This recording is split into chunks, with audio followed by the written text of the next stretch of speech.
the falsehood associated with God is dogma. When a man attempts to tell you what God is, he is already starting a lie.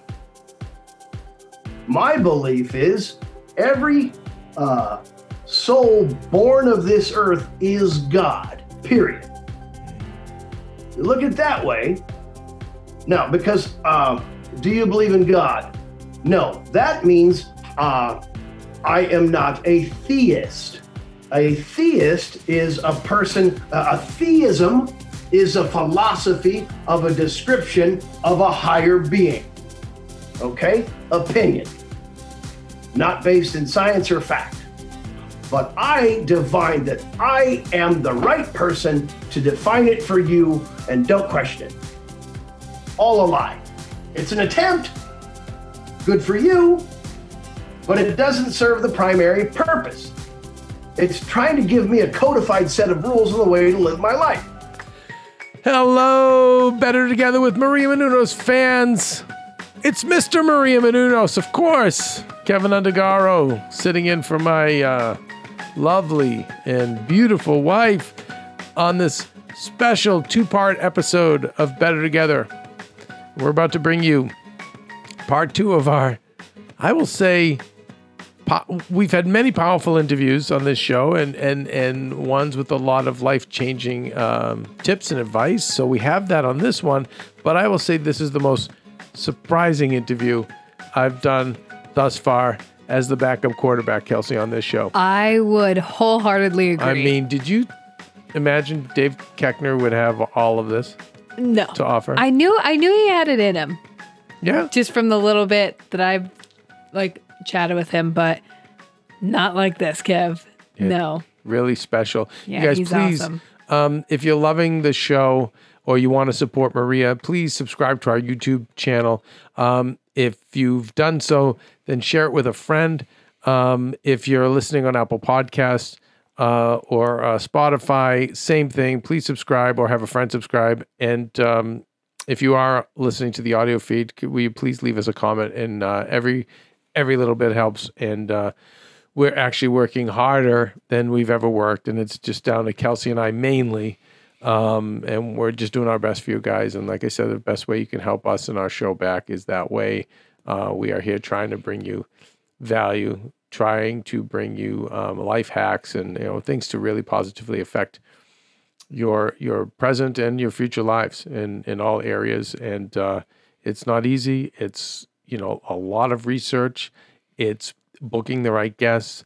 Then it's editing and et cetera, et cetera, et cetera. So please, if you're loving this, then share it. And one of our main goals is if we're not, we want to be putting out stuff that is of value. I know there's certain one-lines on our show. Just one line, one philosophy, one piece of advice could change your entire life. I will say, Pastor Cal from Married at First Sight. If you're a fan of the show, you know who he is. He's one of the marriage experts, counselors on the show. He's coming up in a few weeks. Yeah, well, I don't know when this is going to air, so I'm just going to throw this out there, and I'm just going to act like it's evergreen, but it doesn't matter, Kelsey. We don't have to say that because I'm just going to tell you what he said.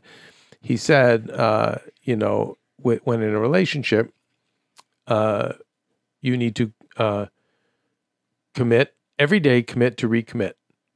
So just that one little jewel. Every morning now, Maria and I wake up and say, wait, are we going to commit to recommit today?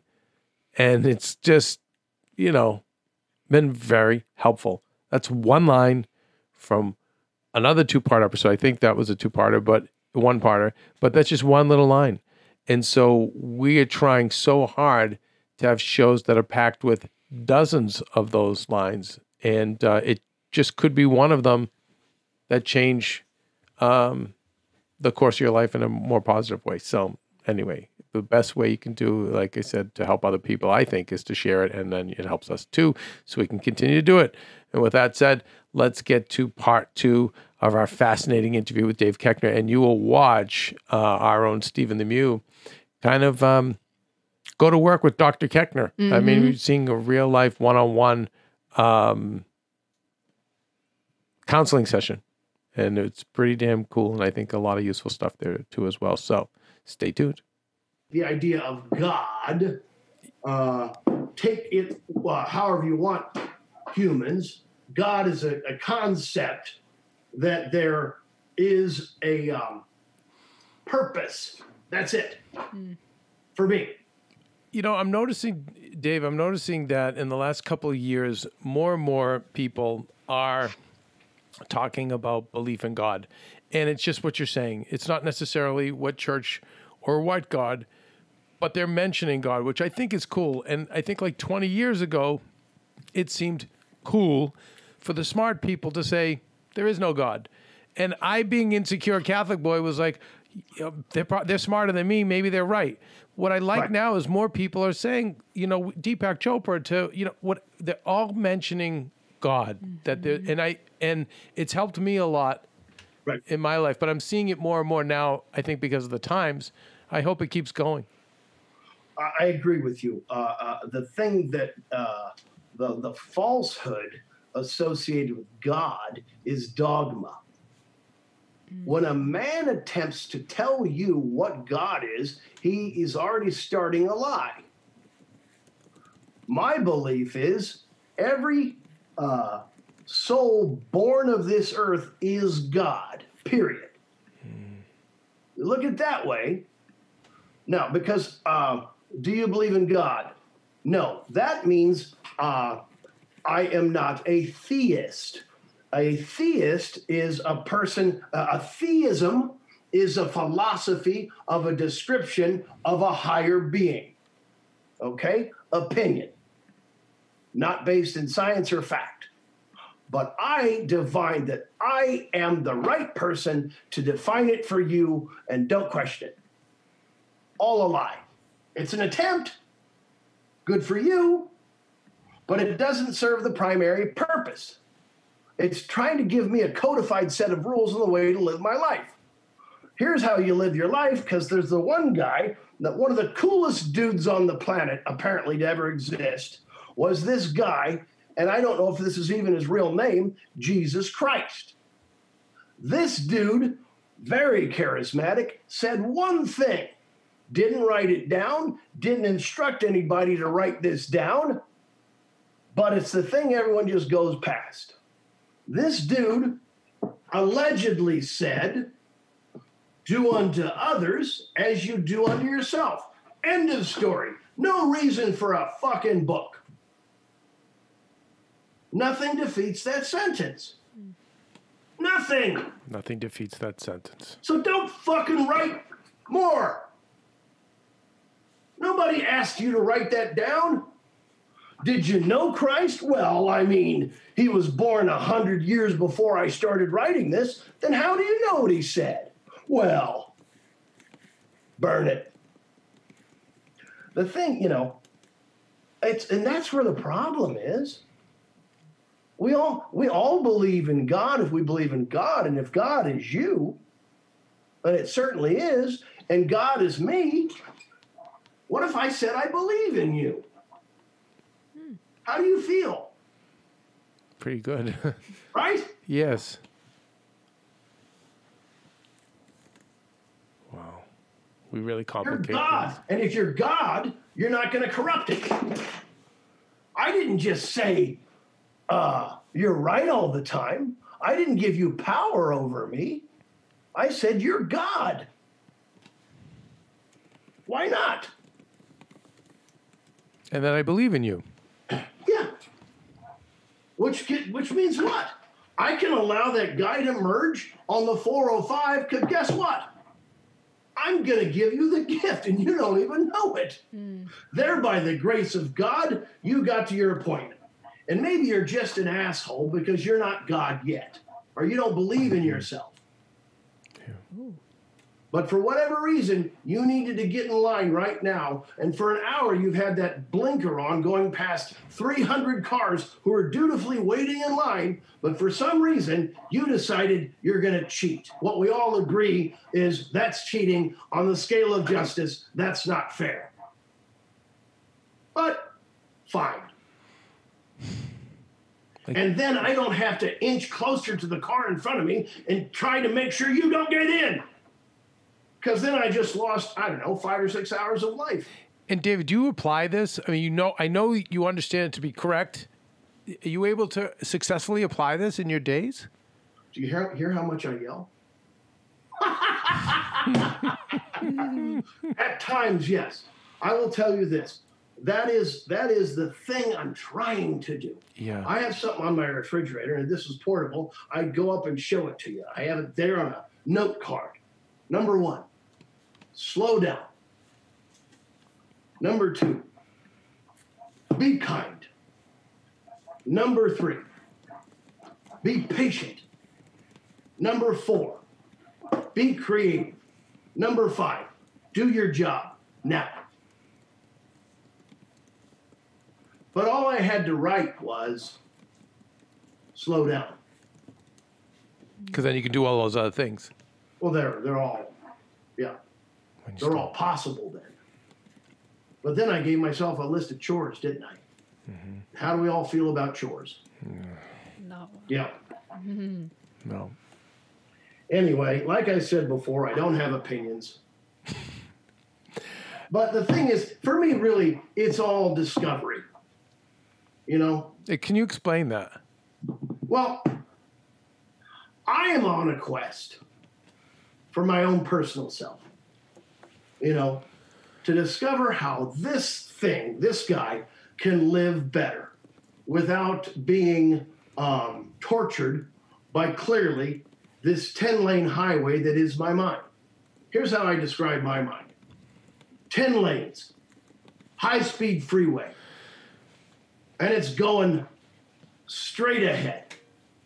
The problem is I'm in every car on those 10 lanes. Yeah. That's my mind. Mm-hmm. My mind's driving 10 cars at a time, way past the speed limit. Then one of my thoughts races ahead because it believes it's the one that needs to be heard right now. So what happens to all the other cars? Or are we speeding up? Yeah. So anyway, it's an attempt. Here's a thought I had the other day that gave me some comfort. I'm always trying to manage things. I'm always trying to do things. And I can't. My greatest power, my intention, I told this to my daughter the other day because she was having her first day of in-school instruction of her freshman year. First day. Wow. So she's anxious. Yeah. She's bright. I will just say this, and this is not from pride.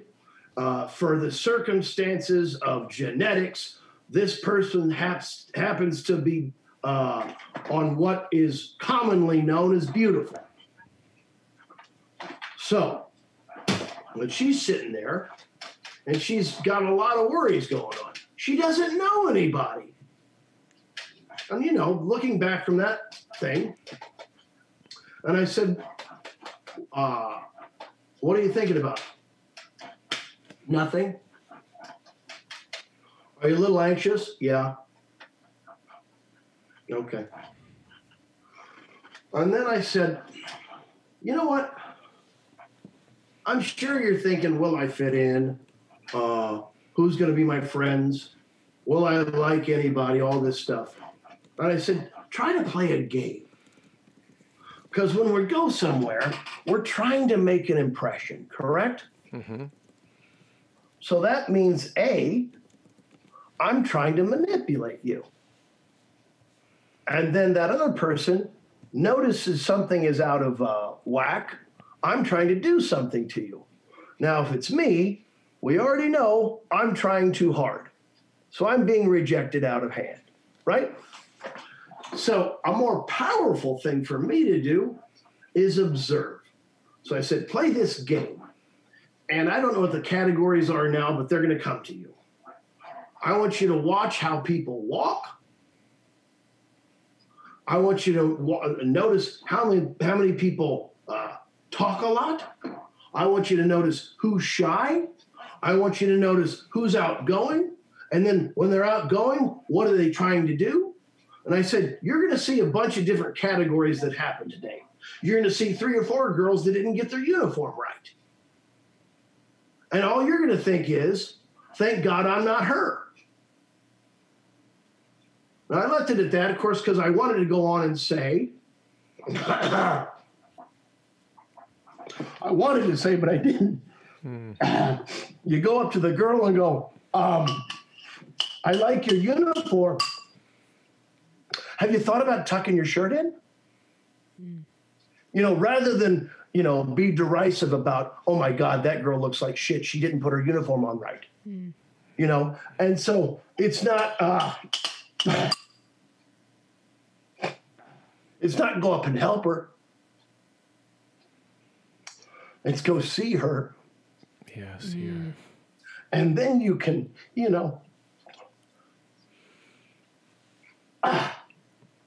have a kindness to that girl who will never forget that moment. Yeah. Now, the fear, of course, for a child of my daughter's age is the consequence of talking to the girl that no one wants to talk about. Oh, fuck, did I give myself a burden? Now do I have to be her best friend? I don't want to do that. That doesn't come with it. You don't now have a responsibility. You're not her life jacket. Right? Mm-hmm. And who knows? That girl might be the brightest girl in school. And you absolutely will not allow me to hire you a tutor for math. You won't do it. But maybe if you engaged with what could be the brightest girl in school, you'll find out that she has a lot of interests. Yeah.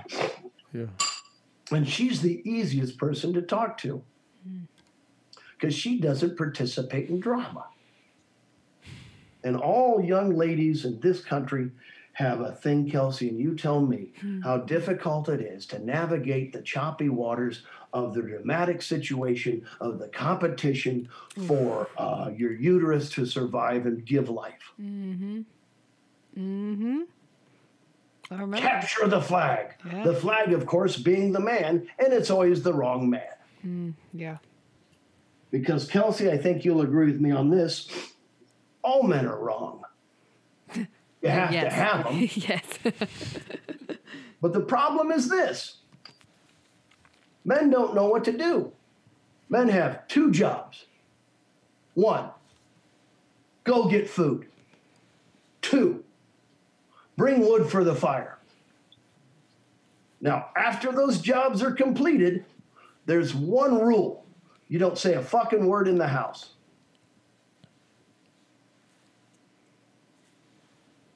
Other than, yes, ma'am. Now, every man on the planet's going to disagree with me.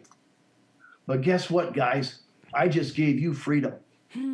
It's so true. It's so true. Because what's the thing? I think we should get new curtains. We're not getting new curtains. Okay, now, what if I didn't say that? What if I said, okay, why? I don't like them. All right. Okay. I don't want to start a fight. Who picked them out? I did. Okay. Why do you want to get rid of them? They don't work. Oh, okay, now that's a practical problem. All right, so you want new curtains. Would you rather have these fixed or get new ones? And have you already picked out the new ones you want? Yes, I have. Would you like my opinion on the new ones you picked out? No. Okay. So now I have a third job. But I also believe that going out and getting new curtains, i.e. paying for them, is getting wood. Right? Yeah, to a degree it is. Yeah. Huh? To a degree it is. Yes. Right. You know, and I'm not taking that from the sexist perspective of it is only the man that can have a job. Not at all. No, and David, let me add to it. I, for years, was in a relationship where I joked I was the corporate wife.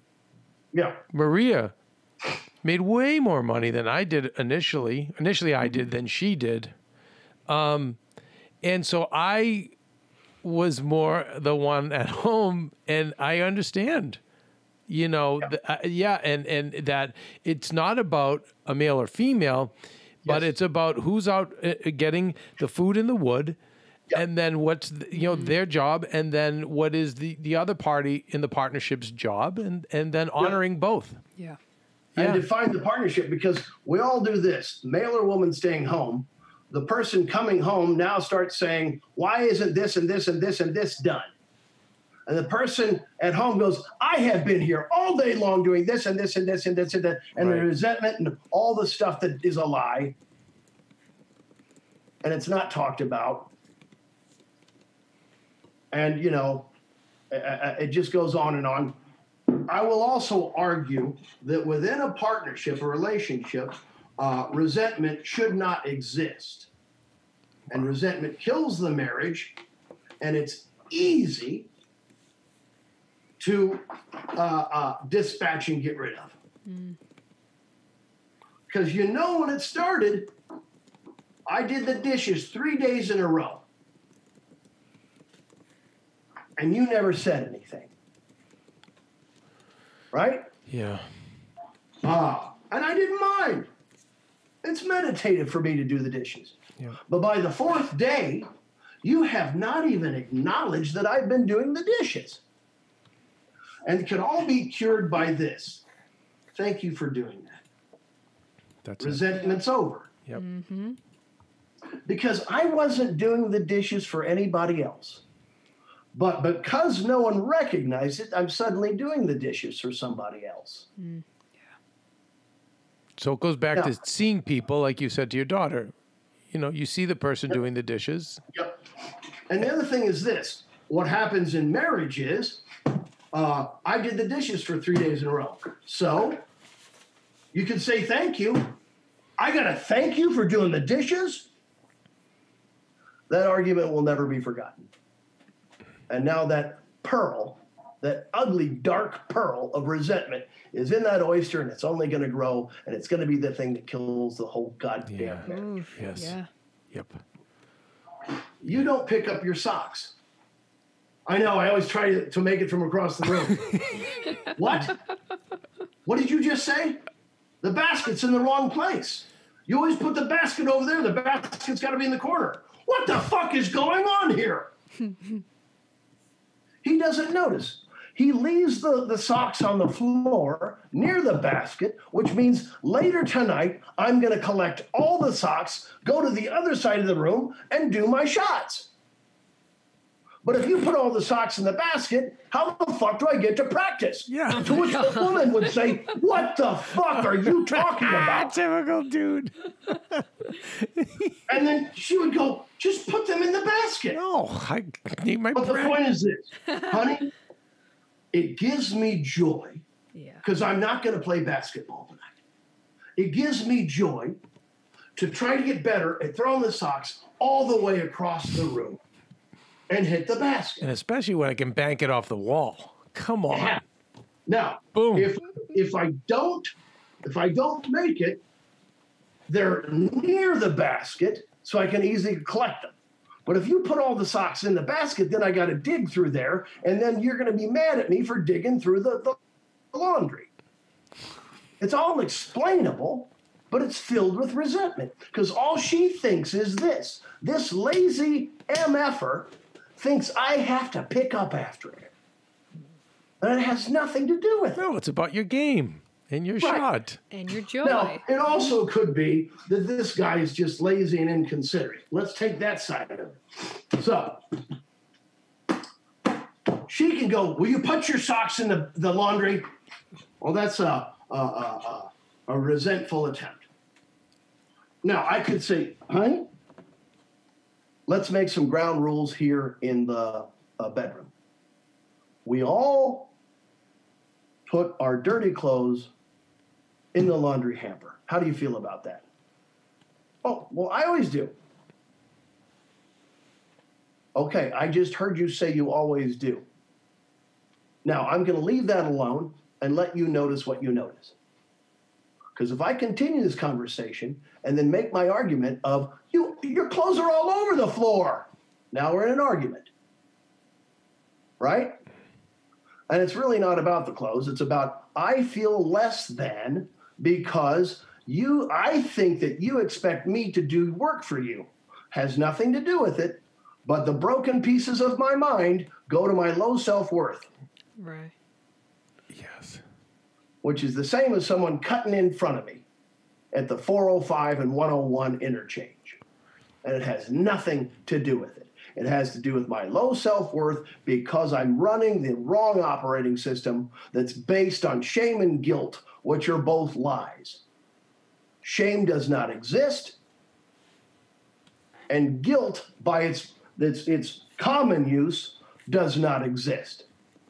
Guilty of murder is a different definition of a logical and ethical decision upon what guilt is. I feel guilty. Well, don't. I feel guilty. I cut that guy off. I'm going to try and get his attention. I'm going to try and get his attention to relieve myself of the guilt. Because if I got that guilt, then I've got shame. Yeah. No, you don't. You put the guilt and shame and anger in the same bag and throw it away. Is it going to serve you? No. Now, the Catholic Church will tell you that guilt and shame serve you because they're a reminder to be good. No, they're not. They're not?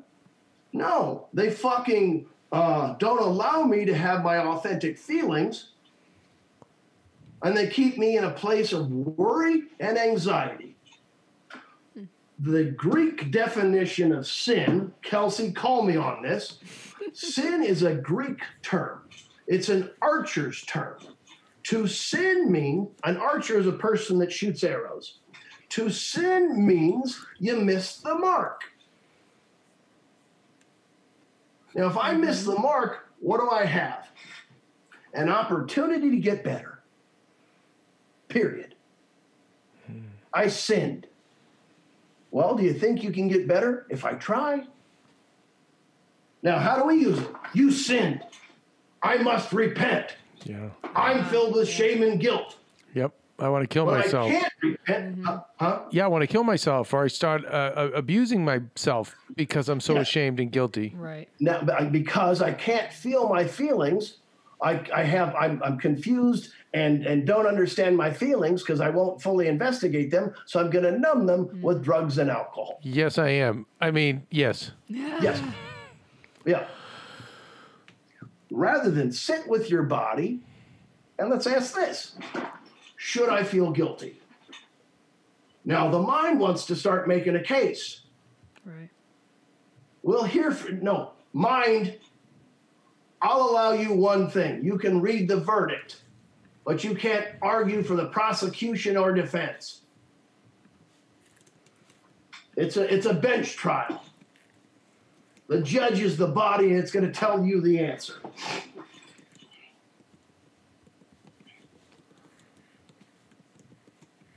Like I say, and I apologize, I have no opinions. I think the shame and the guilt thing is crippling. I think, especially Catholics, we understand it, but I think many people do, especially women. And I think men too. Men just deal with it in a different way. And they justify it. They justify it and put it on somebody else. Oh. Which causes more shame and guilt and lies.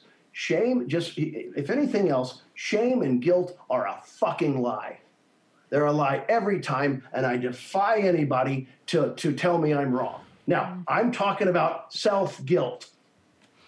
I'm not talking about breaking the law. Right. Now, you cheated on your wife. You are guilty. Okay. Now you feel shame. Okay. Why did you do it? I'm a man. That's not an argument. I'm unhappy in my current relationship.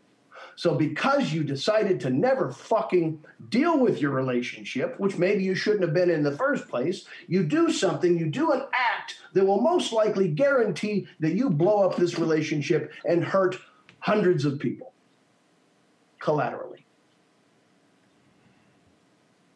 You know, I don't know who your viewers are, and maybe I shouldn't say this. I'm a man has needs. Then do it in the shower. Yeah.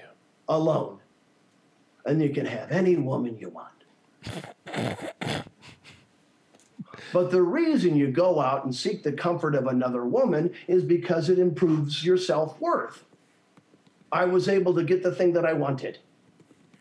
Anyway. So David, here's the thing. I envisioned this interview where we would talk about Anchorman, 40-Year-Old Virgin, stories in Hollywood, all the new projects you have coming down the line. And this is why Half a Life is really showing up and trusting the universe, because you gave us as much, if not more, than our greatest healers and experts. And I really want you to know that. And I can't help, because my brain has 10 highways going, and 2 of them were writing down career notes for you over here, which I'll share off the air. But what an amazing interview. Diatribe. Yeah, no. Listen, it takes courage to have these opinions, and I think you've lived long enough. And I'd love you to come back, because you did take the road less traveled, and we have a lot of people who are pivoting careers, who are in one place, then have to go to another. Then the fact that this business we're in requires everything from you. Yeah. So then how do you balance fatherhood and everything else and all this struggle? So there's definitely more. We'll definitely have to continue this at some point. But right now, the film on Netflix is a week away, and we're going to put all our focus and energy on watching that. I know my wife and I are going to watch. And Kelsey. How many kids? I don't have any. Oh, God bless you. We're working with, you know what? My wife had a brain tumor, and yes. if we had gotten pregnant, it would have killed her. And so we're actually, when it's out in the news, we're working with a surrogate, and we're trying, and hopefully we're getting close to doing the implantation. Did she still have her ovaries, or did the radiation take it? No, she has everything. It's a problem. The problem is that there's a little bit of the tumor left in her brain, and if she does anything hormonal or whatever, it will expand that. The chances are almost 90%. You haven't pulled the eggs yet? We did. Oh yeah. Okay, that's fine. We've got the embryos. Yeah. No, we went through that whole process, and we did that actually a few years ago. Thank goodness. Oh, have you created the embryos? Yes.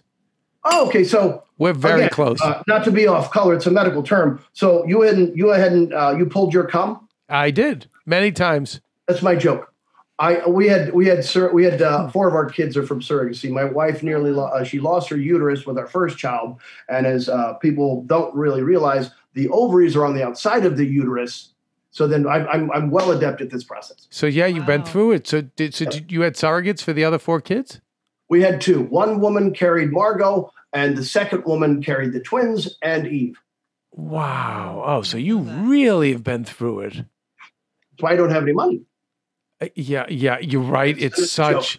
No. But truthfully, it really is an expensive process that I swear I'm going to learn how to hack for other people, because going through it, I think that's one thing I'd love to offer to people is how can you hack it?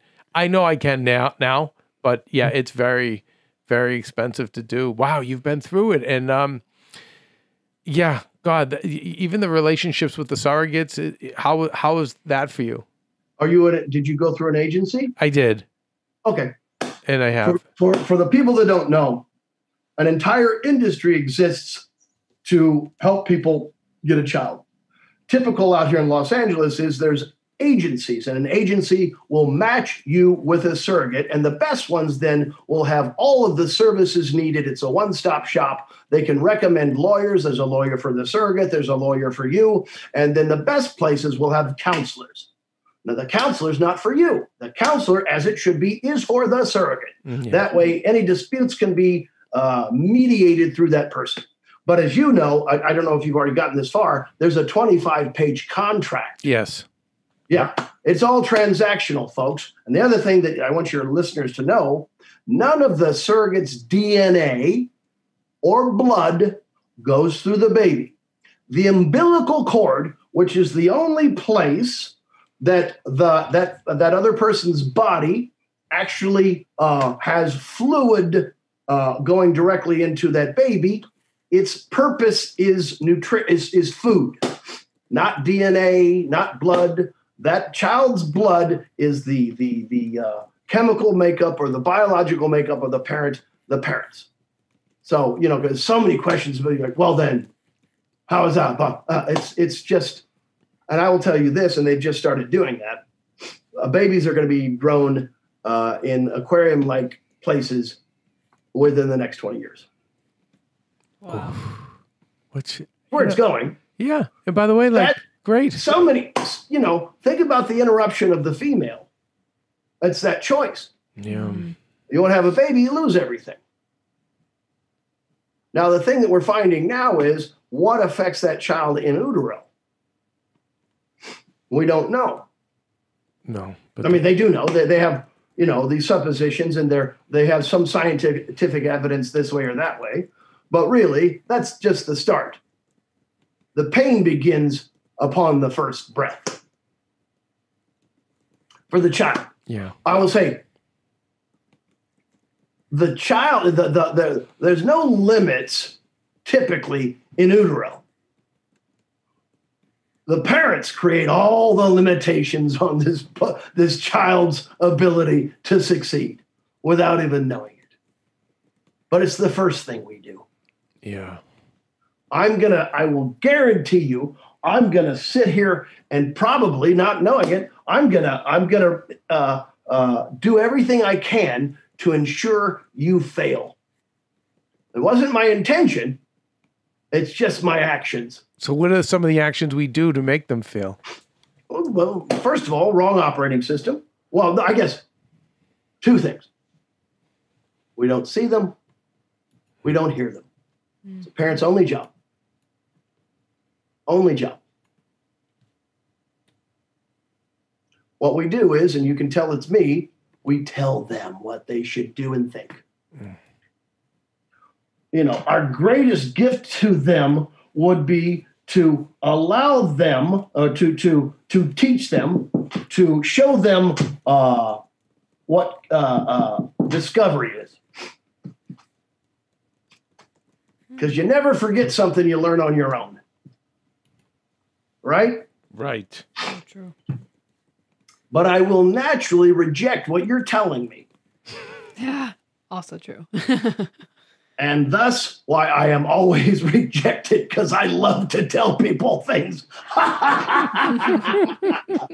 the other part is I don't care. I mean, I do care, but I can't help it. So I think when people are close to you too, they listen less. That's what I've learned. Yes, the difference is they wish I would just say it once. Kevin. Yeah, I know you're thinking about me right now. Steven's laughing. Everyone, yes, because that's what happens. Is that what you do? Oh, yes. Are you kidding me? I'm always trying to coach. I don't have kids, so the people who've worked for me over the years, I've thought of them as my kids. Mm-hmm. So I'm always like, why are you doing? I heard Howard Stern even last week. He was giving financial advice to his staff, and they were like, no, it's better if we do crypto and this and that. We froze. Okay, yeah. He was, they were telling Howard, it's better to do crypto, it's better to invest in this. And finally, Howard snapped and he said, basically in short, I'm really making this shorter, but he said, who do you know with my level of success? Okay, like Howard's almost a billionaire. He's like, and you're listening, and I've been telling you this literally for 15 years, and you don't listen, and some Joe Schmo down in some cubicle is telling you where to put your money, and that's who you listen to. But I feel like when people are close, it's familiarity breeds the contempt, where they just go, nah. Yeah. So who laughed? Steven, who met you 10 years ago. So Steven's probably been dying to talk. Where did we meet, Steve? So I actually was printing my headshots for the first time after just moving to Los Angeles 10 years ago and ran into you. You had a feather cap on at FedEx printing promotional materials for a comedy show you were doing. And I just looked at it. I had a hat that had a feathering. Yeah, it was very... You described it as a feather hat. Okay, go ahead. Correct. It was a hat that had a feather in it. It was more of I think it's a German style of hat. And I just looked to my left and was like, you're David Koechner. And you looked at me and you're like, yes, I am. here's a comedy flyer. And that was kind of our whole interaction.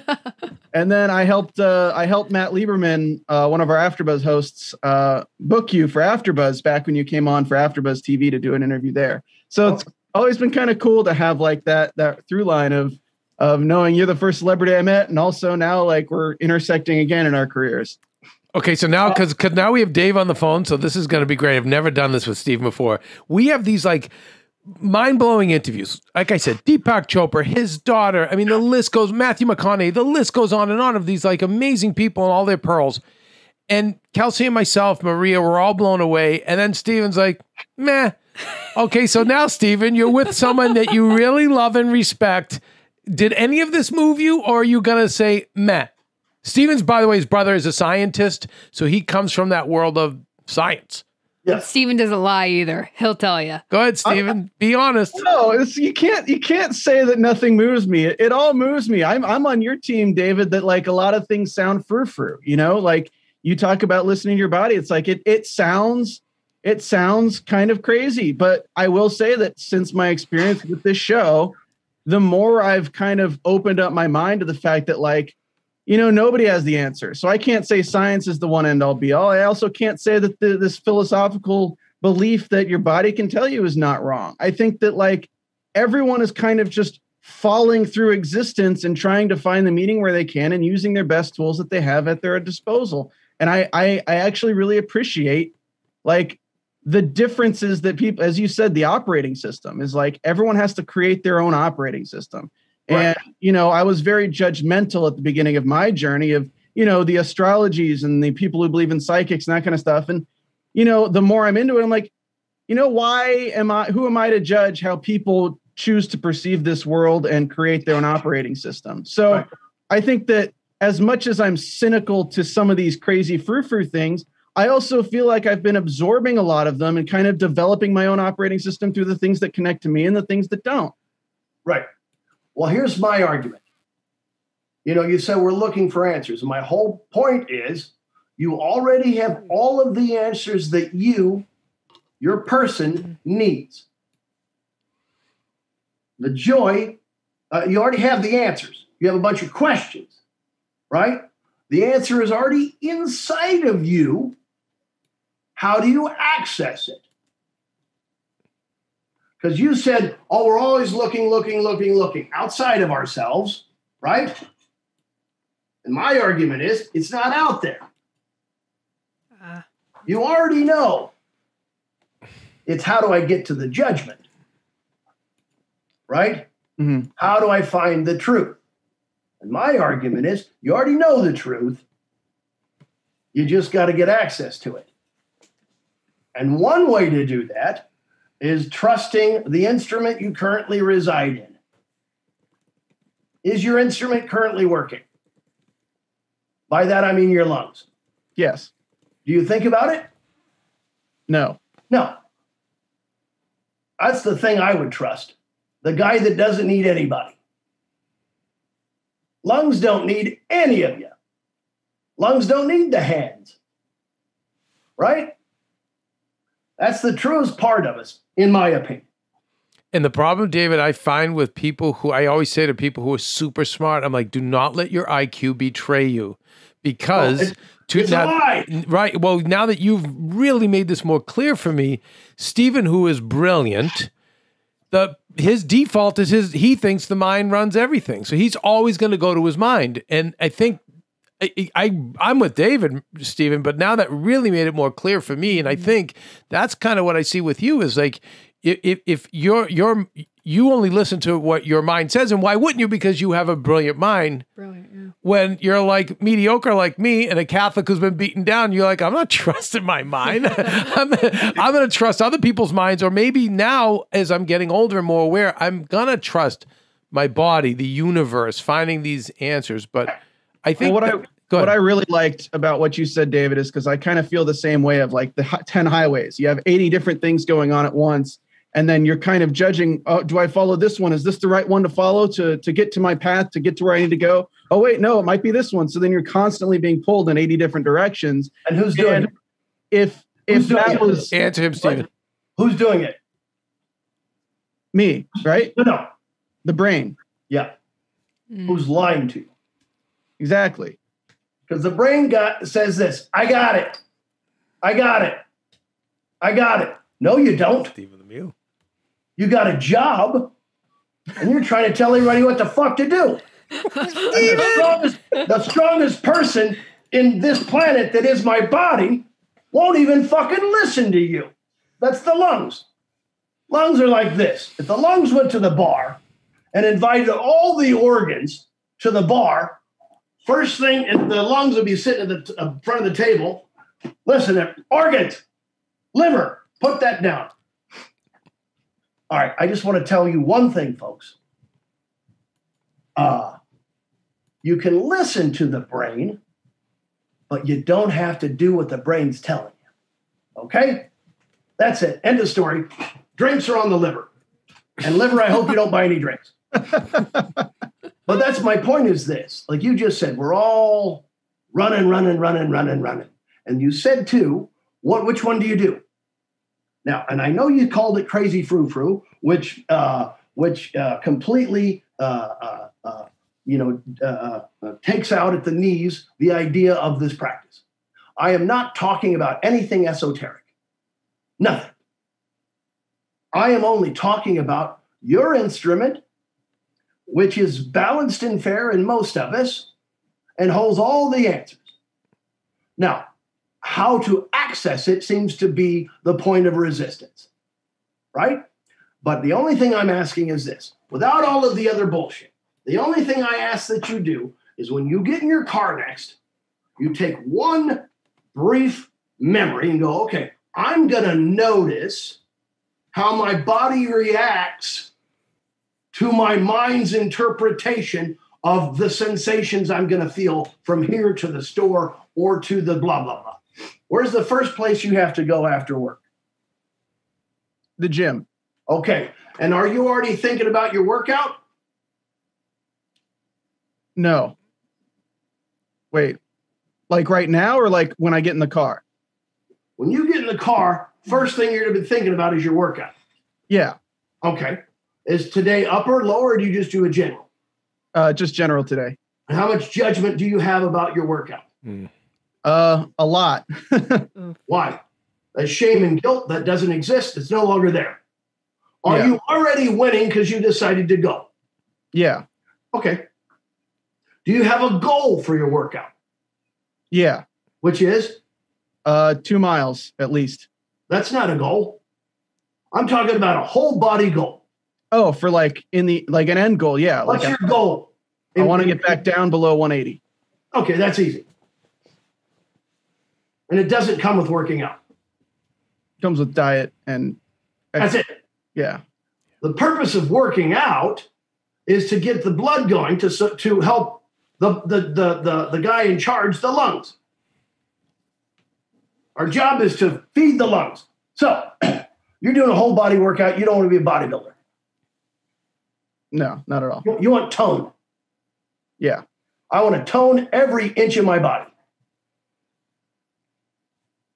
That's the goal. Yeah. Okay, that's it. That's simple. You don't have to do any of the fucking complications of, well, I did biceps yesterday, so I can't do them today. Yeah, you can. Guess why? You're not a fucking bodybuilder. That makes sense. You want to just tone the whole fucking body. That's it. Now, if you have particular areas you'd like to get a little bit bigger, and a guy on this planet that want a bigger bicep, that's fine. But your goal is tone the whole fucking instrument, right? Mm-hmm. Done. Easy. So you are going to do a whole circuit training and then do the body. And then you're going to lose weight. Is that your desire? Yeah. How many pounds? I need to lose about 35 pounds. You don't look that big. Yeah, it's the COVID-15 is real, you know? How tall are you? 5'10" and a half. Okay, 30 pounds. Yeah. Your doctor agrees? 15-ish, yeah. Okay.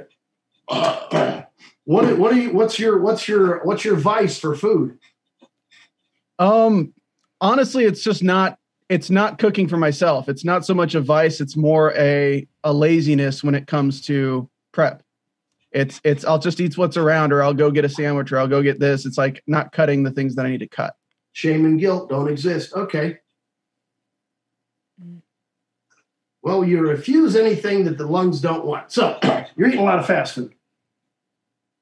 No, not fast food per se. Just a lot of carbs, and probably like coffee every day is probably not the best for me. And a lot of You coffee. drink coffee all day, every day? Probably about 6 or 7 cups a day. That doesn't put on weight unless you're putting a lot of sweetener in it. Well, the non-dairy creamer apparently doesn't have sugar in it, but I don't believe it. I think that the chemicals probably are bad. And then coffee is also a diuretic. Guilt, Yeah. willingness to put poison in your body. Why do you think you need coffee? Stay awake and make sure I don't feel tired all day. Are you tired every morning? Not every morning. Do you have sleep apnea? No, it's my own fault that I stay up late. Shame, guilt. Yep. So you're staying up late, but you don't snore. No. Do you have someone that sleeps with you? No. Okay, but you know you don't snore Yeah. because that's the thing that'll make you tired. Really? Yeah, you're not getting a good night's sleep. You're not getting a You're deep snoring. sleep. Oh, got it. No, I dream a lot though. I dream incessantly with like very deep and hard to kind of conceptualize dreams that I wake up tired because of how exhausted I am from my dreams. Sounds to me like you're not sleeping. The dream is not exhausting you. Yeah. The dream is probably inspiring you. Are you writing them down every morning? No, I'm not.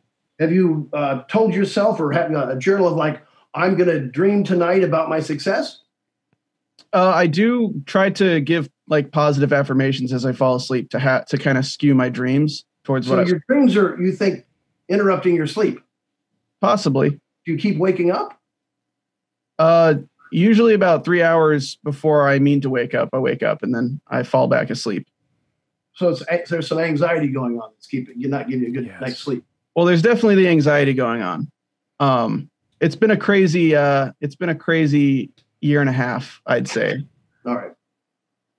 So it's kind of like, and it's kind of like, you have this whole life plan worked out for you and you've kind of been able to plan for the future your entire life. And then everything with your ability to plan for the future is kind of ripped out from under your feet without you having the chance to really course correct. And it's like this, it's the same as the mind telling you that this is the way to go. This is the way to go. This is the way to go.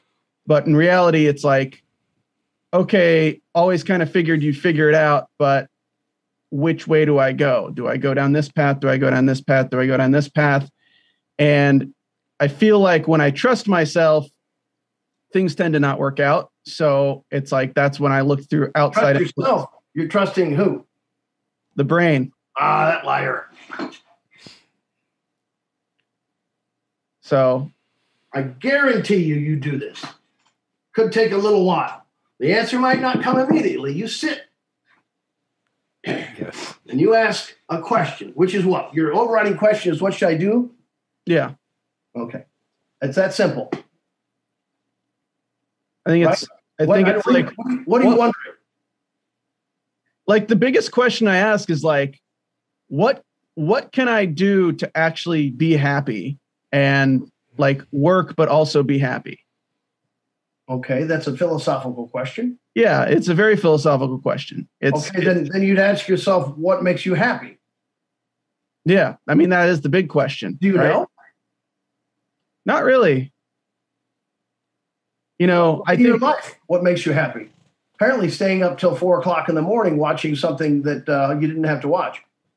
well, like helping others has made me happy, and Helping others? yeah, Kevin has kind of helped me through that breakthrough of knowing that like that's been a big guiding moment in my life of realizing like, oh, a lot of the things that I've done in my life have been, motivated towards being able to help others. I like being able to provide for my closer family, and if they need money, being able to do that. So it's always kind of been that inspiration of, okay, like whatever I do, I want to make enough money that my family never wants for anything, and I can take care of anyone who I'm close to. Like that's a very codependent way of approaching life. Are they capable of making money? Yeah, they are. Are they dependent on you? Not at all. It's just something that I've always wanted. Are they asking for money? No. It's a pressure I've put on myself. Why? I don't know. I think because You'd like someone to, what if I gave you money? How would you feel? I would feel awkward. Okay. Do they? I don't know. Well, it sounds to me like you're a fella that likes to make people feel awkward. I'm kidding, of course. Yeah. So you're putting this pressure on you that no one's asked for to do. But what if you started believing that they're probably capable of sustaining their lives without you? Mm-hmm. Would that relieve the pressure to provide for everybody? You don't have kids. Yeah, no. Okay. Well, what would happen if you saved that money?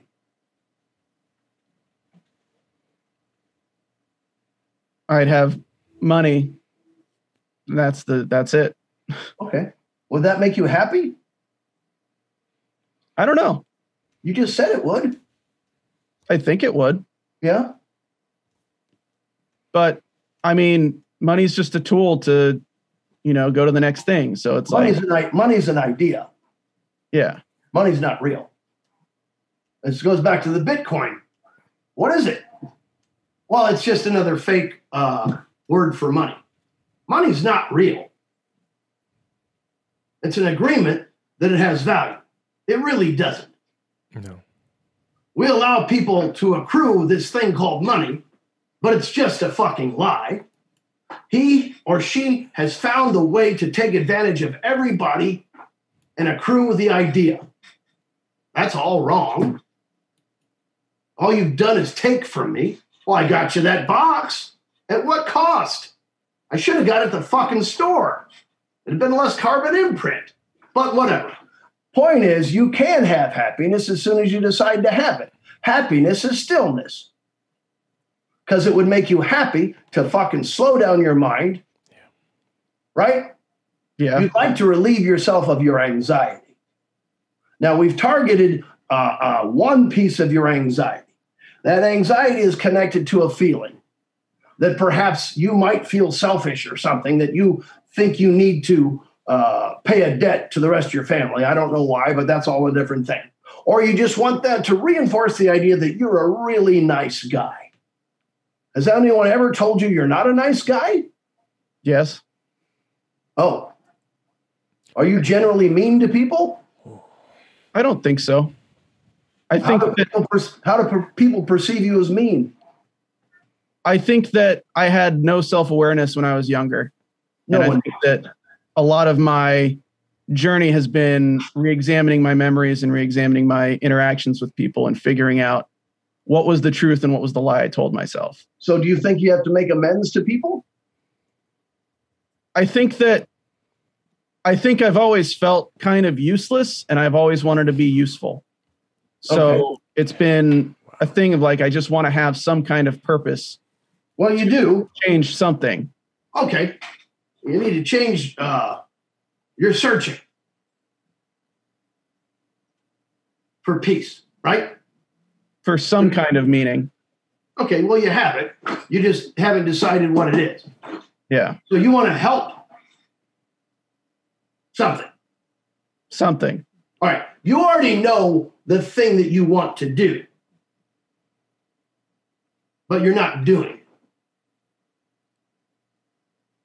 I mean, I don't know what it is you want to do. I'll bet you knew when you were 10 or 13. Your dream of what you want to do in life. I don't remember. I don't know. Yeah, you do. Stephen, what do you do? I have two questions, Stephen. Do you believe in what he said that it's not, or is it possible that it's not the mind that will give you the answers about the body?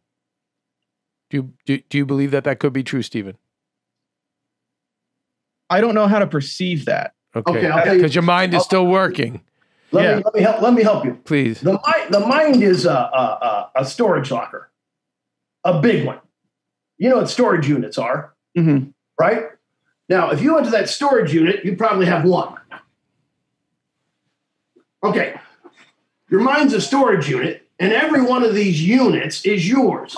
How many keys do you have? Who the fuck locked everything?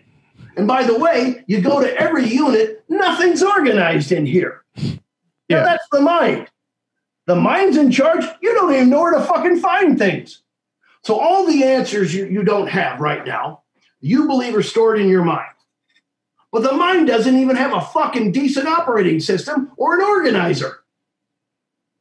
That's my point with that esoteric idea. Yes. The answers are in your mind. Yes. But I need to feel where I get. But the body will reveal. The body will reveal. So my second thing is, Stephen, and what I will tell you, David, from knowing him so well, is do you subscribe that it is stillness, Stephen, and slowing down that will allow you to access those answers through your body? And if you agree with that, then the solution really is you don't ever stop, because his version of stopping is 12 hours of video games and caffeine. That's not stopping. I don't think I ever learned how to stop. Sitting in nature and just sitting, like he said, for 10 or 15 minutes and keep asking those questions over and over again, and just sit and be still and find more time to do that. Yeah. David, I mean, that makes sense to me. So, I mean, you're having a low grade unhappiness that seems to currently reside, right? You've identified weight and lack of purpose, right? Mm-hmm. Do you believe that both of those things are within your power to change?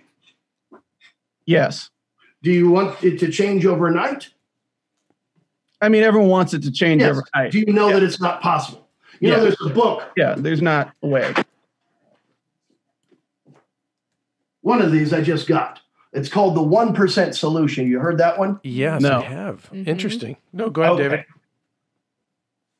It's based upon a guy that improved the performance and productivity and winning of the British cycle team.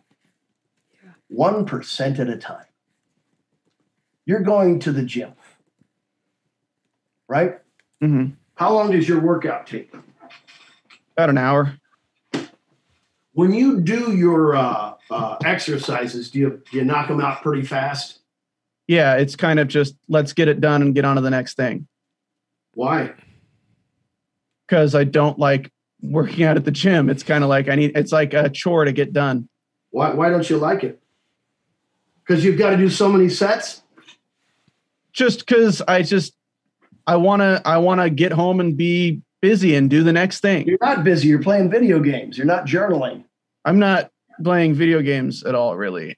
That's an old me that Kevin was referencing. No, but even a few nights ago, Stephen, you were playing games with Jonathan. You said, and again, I'm not penalizing you for this. If you were taking time to stop and playing video games, it would be fine. I'm just saying you're never taking the time to. Maria's a spy. Wait, Maria, they're both born on June 8th, and I don't even know if there's a correlation, but a lot of times I will say to them, June 8th, they never stop. You know? Okay. That's good. You have the ability to affect a lot of things. You're not happy with the way you're affecting things. You don't feel that you are actually providing the purpose of the divinity that you possess. And you're punishing yourself for it because you apparently possess the ability to change a lot of things, not only in yourself, but you can aid the productivity of everyone around you, and you know it. Yep. 100%. I'm just not as motivated to do it. You're completely motivated to do it, and you're finding every distraction you can find. Yeah, basically. Now, you can't do it all the time, but you can do it 1% of the time. And when you work out tonight, I want you to do everything slowly. If you're supposed to do 5 sets, I don't give a fuck. What's tonight's routine? Tonight's just running and a few arm workouts. Okay. Will you do the arm workouts slowly, or are you doing them pretty fucking fast? I do them pretty fast. How about if you did it slowly? Because that's also part of a theory of working out too, right? Mm-hmm. Don't just fucking pull them out. Just fucking enjoy every lift. all the way up and slowly down. Now, I don't care if you get to 20 because you should fatigue your arms quicker if you do it slower. Correct? Yeah. Great. Yes. Great. Now, when you get in that car, you're going to start thinking about what? The workout. Yeah. And what's after the gym? Got to go to the store? No, I got to get back and work. Home? Got to get back home and work. Yeah. Work on what? I got tons of stuff to do. I got to edit. I got to Stuff for the show. We do clips. presentation. Yeah, we have a post game we do here. Okay. Do you have an approach? Okay, here's the thing. All I'm asking you to do is, when you get in the car, you already know the way to the gym? Yeah. You already know what you're going to do at the gym? Yep. When you get in the car, first thing you're going to start thinking about is the first station you're going to go to, correct? Yeah. I'm only asking one thing. Don't think about that.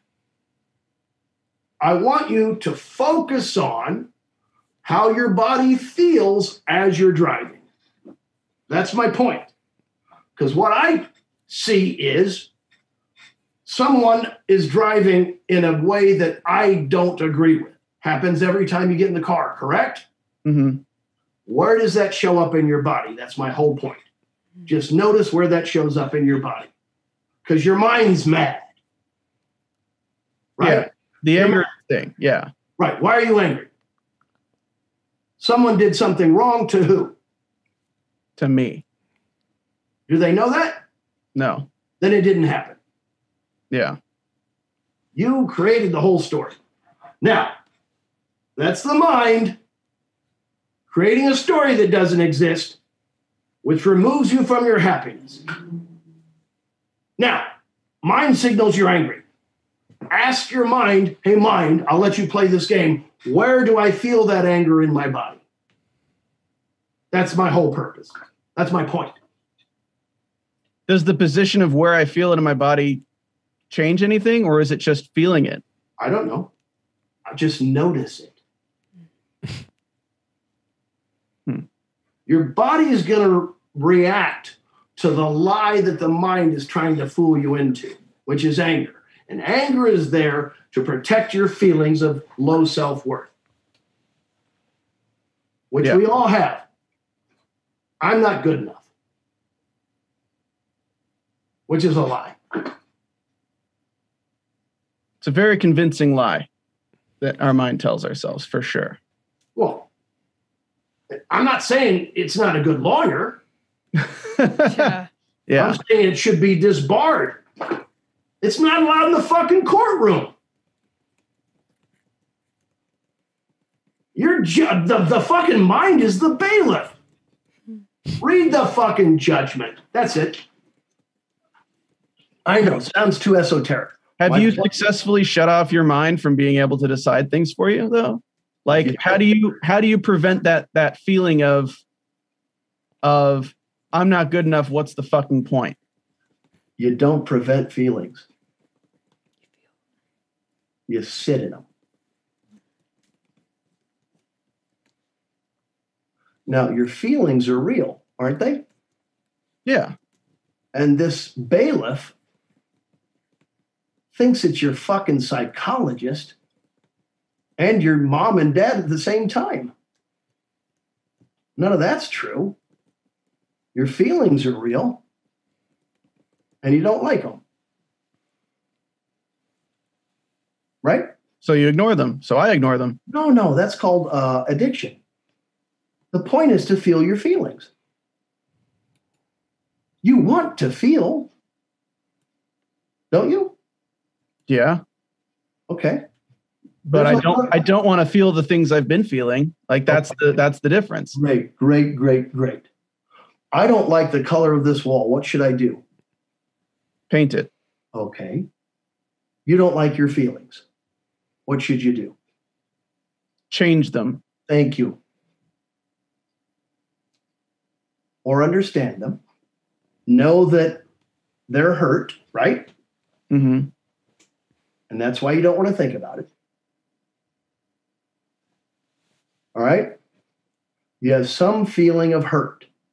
It's okay. You have it all day, every day, correct? Yeah, pretty much. Now, if you keep ignoring it, is it going to go away? That's the hope, but I know that it's not. It won't. It won't. What if you invite it?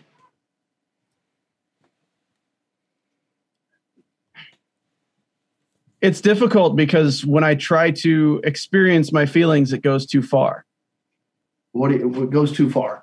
Like, you have thoughts of self-harm? Yeah, like those kind of thoughts of self-harm, thoughts of just ending it all kind of things. It's like, I'm fortunate enough to have Kevin and Maria who've, helped me go down the road to, finding a psychiatrist and moving towards that, because I've never dealt with that before. But like, it's like a demotivator to even experience my feelings. I keep myself busy because if I don't have a responsibility to do something, I will do nothing.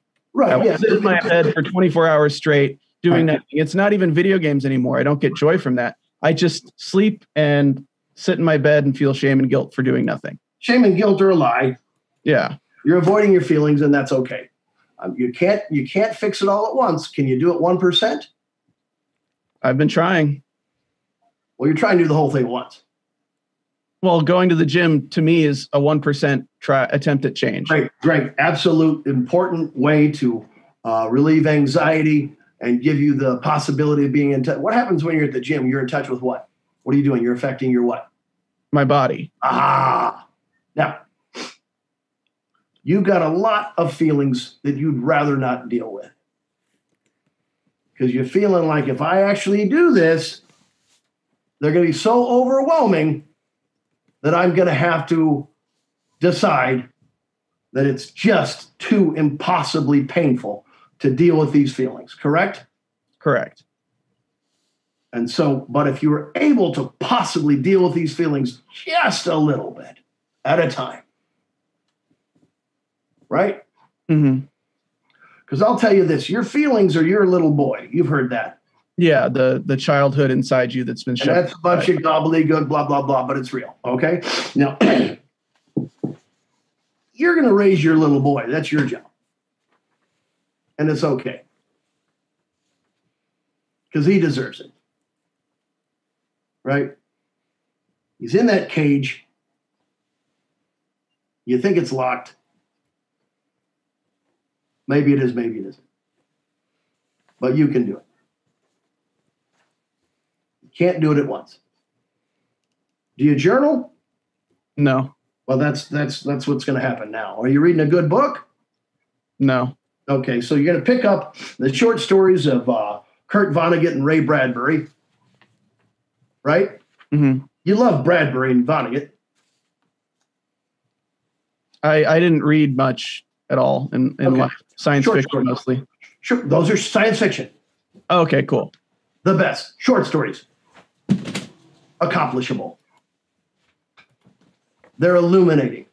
You're going to love it. So, it's going to be fine. 1% at a time.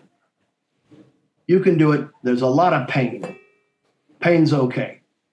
Pain won't go away. Pain can be resolved. And that's where happiness is. It's on the other side of the pain. Yeah. You get a lot of doubt right now. Yeah, of course I do. I think, I've lived this way for coming on 19 years. So it's like. But you're trying to change it. Yeah. Yeah.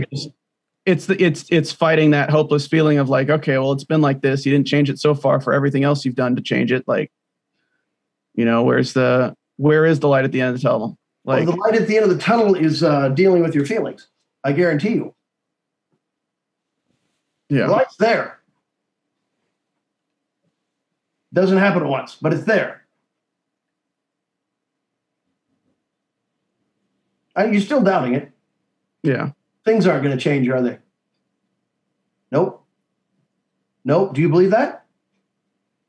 I think I can change things. Things aren't going to change. No, I don't believe things aren't going to change. Good. I just believe that even if I change them, it'll be the same. Like that's the. If I paint that wall, have I changed it? Yeah, but do you know you'll like the color afterwards? Should I just not try? No. Okay. No, there's a feeling of overwhelming hopelessness hopelessness. That's fine. So you've identified that there's no door in the room. Mm-hmm. Right? Can't get out of this room. But you can. So it's little by little, right? But it starts with feeling your feelings. Now, goes back to the body. Right now, can you identify, if you say you have a feeling of hopelessness, and you just kind of try to identify where that feeling is residing in your body? Yeah, it feels like... Where? It feels like that, when you're on a roller coaster and like... No, in your body. In your stomach? No, it's in my chest. It's like this compression of my chest. Great. Just feel that. Is it currently there? Yeah. Okay. So you identified it. You just won, first of all. You just listened to your body, right? Yeah, but I can't translate that to No. Can you feel it? Yes. Right. That's all. That's it? That's where you start. You feel it. Right? Mm-hmm. You're not inviting your brain to participate in it. Just feel that. When's it happening? Right now? Mm-hmm. Well, there you go. It's where you wanted to be in the first place. Does that make any sense? Yeah. Now where do you feel it? Just there, just intense. Good.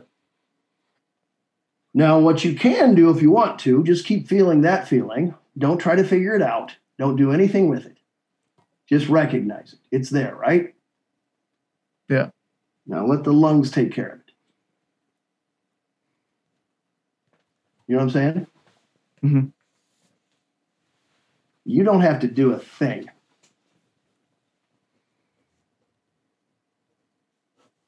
Now, if you like, what you can do is, you know where that feeling is right now.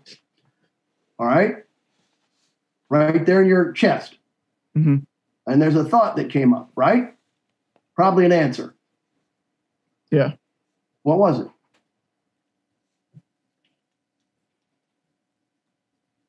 I haven't been able to process it yet. Okay. But you heard something. Yeah.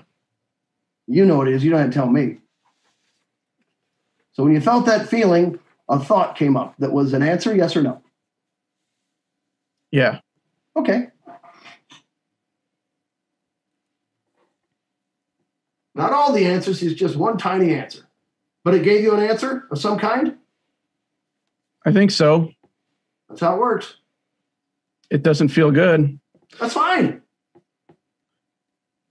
Is it an answer? Yeah. Is it true? I mean, if it's what I'm feeling, it has to be, right? Okay, so what the answer was, it told you why you're feeling that way, correct? Yeah. And that's true. And that's the thing. Is it the thing you've been avoiding dealing with? Yes. God damn it. You just got 1% better. Who did it?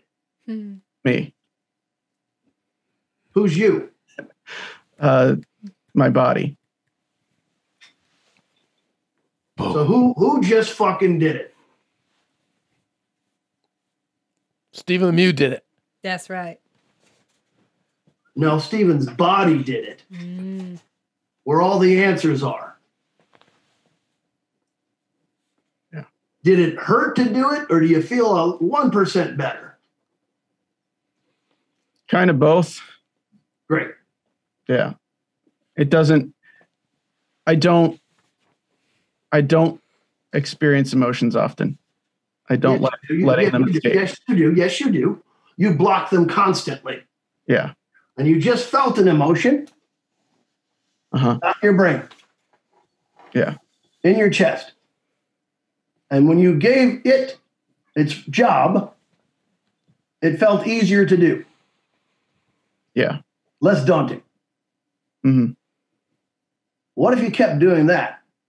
Every time your brain starts to hit that fucking panic button, you go to your body and go, where is this? that make sense? Yeah. Because the brain wants to fucking take off, right? Yeah, move on to the Says, next. "Oh, follow me, follow me, follow me, follow me." Mhm. Doesn't have one fucking key to every lock in your locker. Right? So you just did it by listening to what? My chest. Your body. Yeah. It gave you one answer. Right? Which solved part of the mystery. Yes? Mhm. Okay. I want you tonight to sit in front of your TV. Don't turn it on. Grab your game controller and just say, "Hey, body, give me some answers." And don't allow your mind to participate. I dare you to do that for 12 hours. And you go for a walk and smile for a fucking block. Because you can't help it. Yeah. You feel sad, don't you, right now? Yeah, I just, And you'd rather not. yeah. But it's not daunting, is it? No, it's just kind of scary. Okay. Didn't kill you. No, Doesn't feel good. no. They're still there. There's a lot more of those feelings. But there's 1% less of the bad feeling, right? Yeah, it just opens up the mind to think more. The mind's not fucking allowed. Yeah. Fuck you, mind. Do your fucking job, bailiff. Read the verdict. Goddamn mind. Overpaid, I'll tell you that.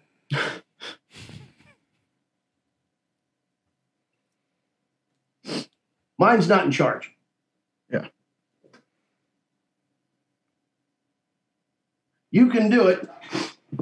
Your mind is going to convince you to go ahead and eat that shit. Right? Because the mind's going to agree with the weakness of, if I eat that slice of pizza, it's going to give me an endorphin rush. No. You ask your body if you should eat that pizza. Now, immediately it's going to go, yeah, you're fucking hungry. That's not your body talking. Because you're probably not hungry. Yeah. Your mind might lose its job or start doing it. We can only hope, right? There's no such thing as hope. Hope is a participation of the lie that the mind's going to do something. Hope resides in your body. If you say hope and you put it in your body, well, that's endless and accomplishable. Anyway, doesn't matter. So all the esoteric, what do you call it earlier? Gobbledygook, what do you got a word for it? The frou-frou. Frou-frou. Okay, that's a judgment that allows me to participate in the negative idea of possibility, which is the way that everybody wants you to think, because that conveniently keeps you from succeeding. And anytime you think something's frou-frou, don't ask your mind. Because you can then go, "Hey, body, what do you think of frou-frou?" Well, I don't understand it, so it probably doesn't exist. I understand that to be an opinion, to place a judgment on the possibility of discovery. Fine. Anyway, all that matters is I want you to continue to follow the what's happening in your body, and it will deliver you, because you want deliverance, correct? Yeah. You want deliverance from your pain. It's right there in that striped shirt. Yeah. Thank you. Appreciate you taking the time. Wow. And you just got that from your idol, Steven. So now it's Idol, not Jesus me. Christ. You need to fucking readjust your idol shit.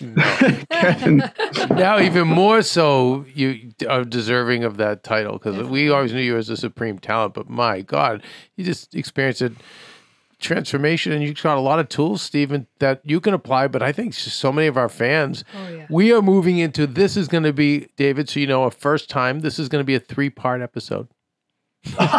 Episode 3 is going to be the Stephen the Mute transformation. Yeah, I love it because it helps so many people. It's going to help so many people. We did a Tony Robbins seminar in the summer that Kevin often refers to, and Tony did kind of like what you guys just did, like a breakthrough with this one woman, and like it changed mine, Kevin's, Maria's, like all of our lives, but differently. And I think that a lot of people are going to feel that about this too. So thank you both, Stephen. I've never seen this process though. You know, he does the Dickens process. This is the Koechner process. No, I love it. It's amazing. But it's for the regular guy. We can all do it. Yeah. Well, the issue I have with it is it needs a lot of edit. Could I have said it in 5 minutes? God damn it. No. Edit it, Koechner. I don't know. Disagree. I don't know if you could, because you're just talking about such great, you know, Stephen's 30. So you're really talking about 30 years of doing things one way. So no, I think to have done it in 30 minutes or whatever is, no. And I think it'll be repeated over and over again. It needs to. And by the way, I need to do it too, Stephen. It's not just you. Me too, Stephen. All applies to me. Yep. All of it. Well, every human. We have so much more potential than we're even giving ourselves permission to do. You can do anything you want, except be an astronaut. I'm going to tell you right now, you're never going to be an astronaut, Stephen. I'm not. I can't do that. So, you know, the first thing I say, you can do anything you want. Oh, yeah? You can be an astronaut? Get the fuck out of the room. I don't want to be an astronaut. I want fucking peace. You want peace. Yeah, peace. Stephen needs peace. And I need it too, Stephen. Happiness. Yes. Happiness. Yeah. Only place you can be happy is right there in that striped shirt. Never change that shirt. That's a joke. That's easy for me to do. Right, Kev? Yeah. I'm like, Stephen, please change your shirt. I get it. Yeah. We have so much work to do. You know, even with this show, Dave, we get so many of these lessons, and what I'm starting to find, and I don't know if you're experiencing this too, Kelsey, I get all of these great tools, but then we're on to the next show. 100%. And we're on to the next show. And we're on to the next show. And it's only when now I'm taking the time to kind of go back and look through my notes and transcribe them and type them. And because now I got to do the work. I've got to take that time, like you're saying. And I love that. Walk a block and smile. I mean, like, anyway. No, I feel that same way. Well, I said that because my hope is after you sit with yourself for a while and you can write stuff down or not, or just do whatever. After a while, your lungs are going to go, hey, dude, you're stopping me from breathing. Because oftentimes we don't breathe, right? And I'm not telling you to do an exercise where the brain starts going, breathe. No. Your lungs are reminding you that the brain is constricting its job, my job. So you just notice how you're breathing. I'm not telling you how to breathe.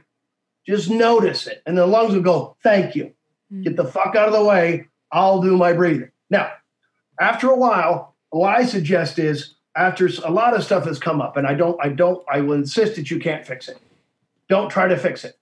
All the shit that's going to come up tonight, you're not allowed to begin fixing. Is that clear? Mm-hmm. Then let it keep coming up like a flower that wants to fucking breathe and bloom, okay? Let it all come up. All of it. Don't stop it. Don't fix it. You're not allowed to fix it. It doesn't want to be fixed. Your feelings do not want to be fixed. They want to be felt and heard. It's that simple. There's nothing wrong with your feelings. When you're feeling wrong, that's the mind deciding something. There's nothing wrong with your feelings. So let them all come up, right? And at some point, you're going to be just spent. And at that point, I want you to walk down the street, and my guess is you're going to be smiling. I don't want you to try to smile. That's just my guess. Does that make sense? Yeah. You might walk 2 blocks. And Stephen, thank you for opening up and having the courage. And of course, David, thank you so much for offering that to him and to everyone else. What's the name of the movie again? You guys have lost a week away on Netflix. A week away on Netflix. I want you to watch A Week Away 10 times this week. 10 times. If it'll get me better. Throw in some Goldbergs.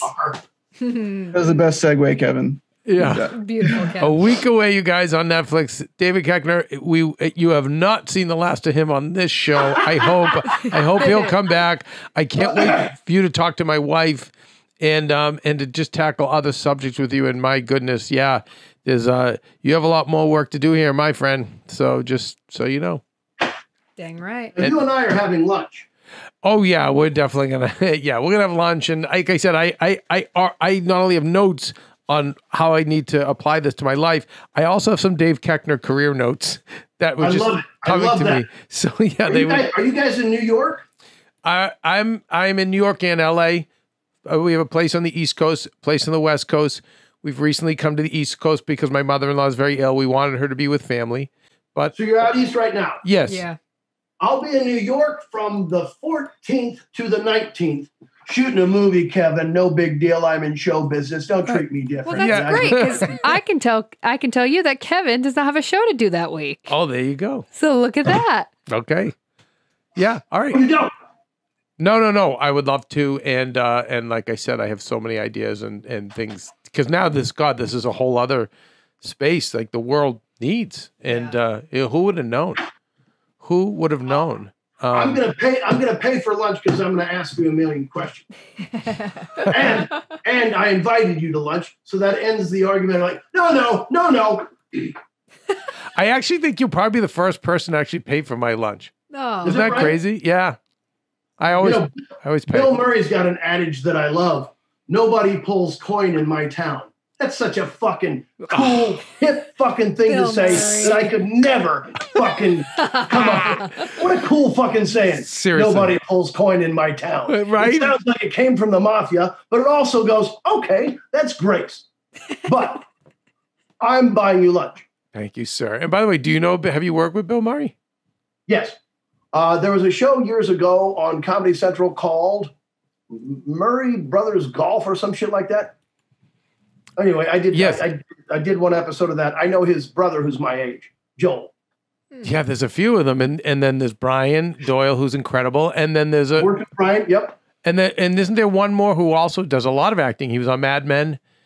That's Joel. Joel, yeah, he's great. He's a great actor. Yeah, and one of their brothers is a chef, and one might be a doctor. I think there are 7 or 8 of them. One is a nun.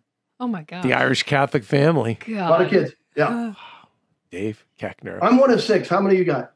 One of 3. Okay. Yeah. Not good Catholics. But whatever. Yeah. No, they were a little progressive. They were starting to skew, which only screwed us up even more. They were getting freedom. Anyway. Dave Koechner, we're gonna let you go. We'll end it there, you guys. Oof. Okay. Amazing. So we obviously have another new friend. Yep. I was just gonna say that. Dave Koechner. Yeah. So, it's funny because all of our new friends on the show give us helpful information, but I'm gonna say right now, Dave's kind of a queen. Kevin. Right? The definition. He could go out and have fun with us. Right. He can make us laugh. Right.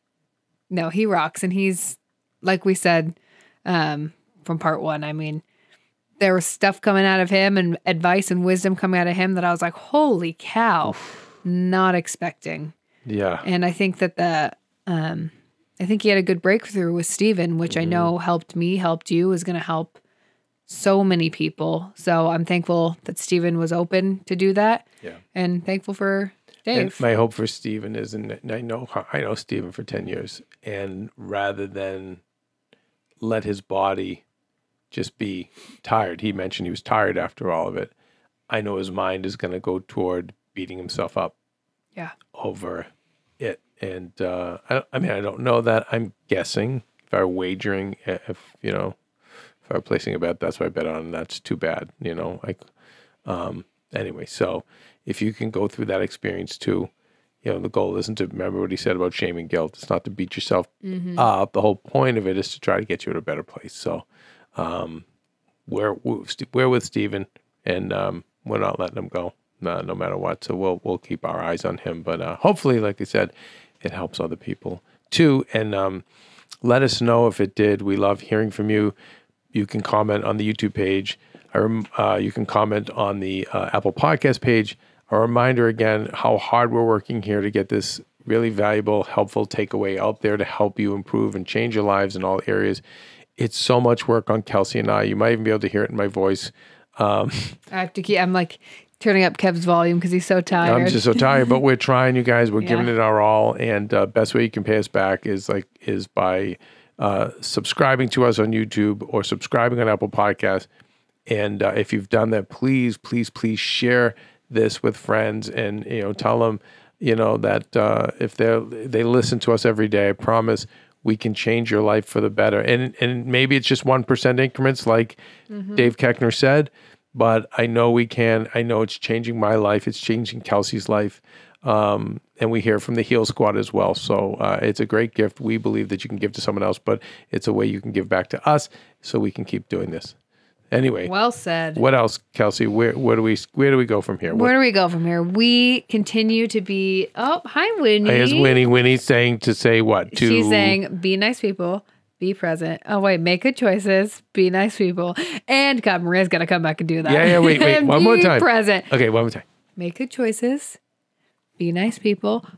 How about Winnie growl? Oh my God. And I have to say, how about the Kelsey Meyer shout out by Dave Koechner? I know. I didn't even know what to say. Right? That was so sweet. I literally wrote down Kelsey clip. So sweet. Have to cut that out. Well, I mean, I literally finished talking with him, and I get so much joy from connecting with people and having good conversations. But he saw with people. you. I know. Right? I know. He saw you, and that was the advice he gave to his daughter, and like what most of us don't do. I know. Look at Winnie. Is great. Winnie wants to be seen. We see you. We love you. I see you, Winnie. I love you, and I see you. I can't wait to put that clip out so everyone knows you're a queen. I know. I know you're a queen. I know you And do. our Heal Squad knows you're too. a queen. But we like other people knowing you're a queen. Yeah. Okay, so until then, what? Until then. No, I'm so sorry. Now I'm all frazzled. Okay, you guys. Until then, make good choices, be nice people, be present. Boom. Bye, Vincenza.